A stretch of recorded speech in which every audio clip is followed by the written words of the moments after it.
दिसंबर 1971। एक काली रात।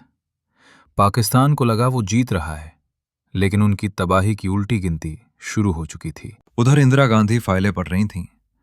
पूर्वी पाकिस्तान से खबरें आ रही थीं। लाखों लोग मारे जा रहे थे। 1971 की शुरुआत। पूर्वी पाकिस्तान यानी आज का बांग्लादेश। लोग आज़ादी मांग रहे थे और पाकिस्तानी फौज ने उन पर कहर बरपा दिया। करोड़ों लोग घर छोड़कर भाग रहे थे।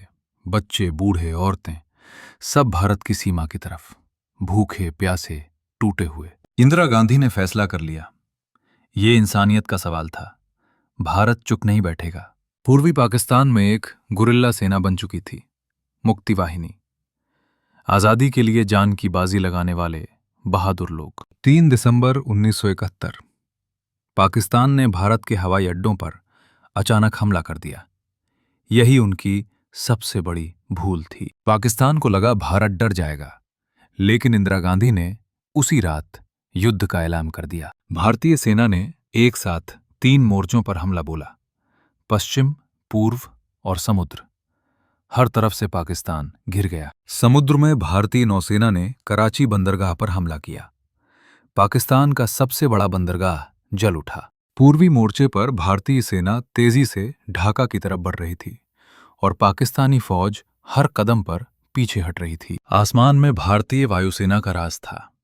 पाकिस्तानी ठिकानों पर एक के बाद एक हवाई हमले हो रहे थे। पाकिस्तानी जनरल अब घबरा चुके थे, हर तरफ से घिरे हुए थे और उनके पास कोई रास्ता नहीं बचा था। इधर अमेरिका ने पाकिस्तान की मदद के लिए अपना 7वां बेड़ा बंगाल की खाड़ी में भेज दिया था।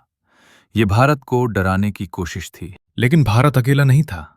सोवियत संघ ने अपनी नौसेना भेजकर अमेरिका को साफ संदेश दे दिया, भारत के खिलाफ मत जाओ। इंदिरा गांधी पर अमेरिका का दबाव था, लेकिन वो 1 इंच भी नहीं झुकीं। उन्होंने कहा, भारत अपना फैसला खुद करेगा। जमीन पर भारतीय सैनिक दिन रात लड़ रहे थे। जंगल, नदियां, कीचड़, हर मुश्किल को पार करते हुए आगे बढ़ रहे थे। 9 दिन में भारतीय सेना ढाका के दरवाजे तक पहुंच गई थी। पाकिस्तानी फौज चारों तरफ से घिर चुकी थी। पाकिस्तानी जनरल नियाजी को पता था, अब कोई रास्ता नहीं। उन्होंने आखिरी बार अपने सैनिकों की तरफ देखा। 16 दिसंबर 1971। इतिहास का सबसे बड़ा पल आने वाला था। पाकिस्तान आत्मसमर्पण करने वाला था। 16 दिसंबर 1971 की दोपहर ढाका के रेस कोर्स मैदान में पाकिस्तानी जनरल नियाजी ने सफेद झंडा उठाया। जनरल नियाजी ने भारतीय जनरल अरोड़ा के सामने आत्मसमर्पण के दस्तावेज पर दस्तखत किए। 93,000 पाकिस्तानी सैनिक युद्धबंदी बन गए। ये दुनिया के इतिहास का सबसे बड़ा आत्मसमर्पण था। द्वितीय विश्व युद्ध के बाद पहली बार इतनी बड़ी सेना ने हथियार डाले थे। उसी दिन दुनिया के नक्शे पर एक नया देश उभरा, बांग्लादेश। करोड़ों लोगों का सपना आखिरकार पूरा हुआ था। भारत में भी जश्न का माहौल था। दिल्ली से मुंबई तक लोग सड़कों पर निकल आए। हर तरफ एक ही आवाज, जय हिंद। इंदिरा गांधी ने संसद में ऐलान किया, ढाका अब आजाद है। पूरी संसद तालियों से गूंज उठी। उस दिन उन्हें दुर्गा कहा गया। पूरी दुनिया हैरान थी। अमेरिका चुप था। चीन बोलने की हिम्मत नहीं जुटा पाया और भारत दुनिया की एक बड़ी ताकत बनकर उभरा। जीत के बाद भारतीय सेना वापस अपनी सीमाओं में लौट आई, बिना किसी जमीन के लालच के।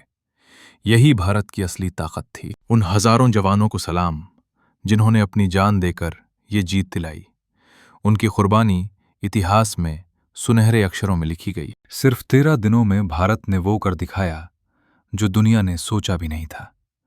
ये था 1971 का युद्ध, भारत की सबसे बड़ी जीत। ये जीत अचानक नहीं आई थी।